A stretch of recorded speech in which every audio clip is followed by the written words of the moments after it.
तू सब दा भरी खजाना मंजूर करी नजराना।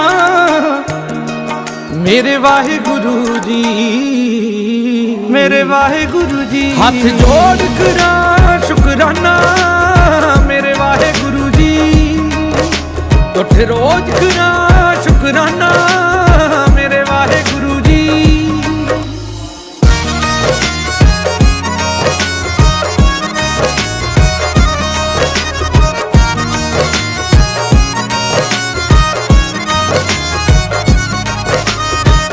किसे दा धी ते पुत्र रब्बा खड़ा ना होवे वेला मोड़ ते।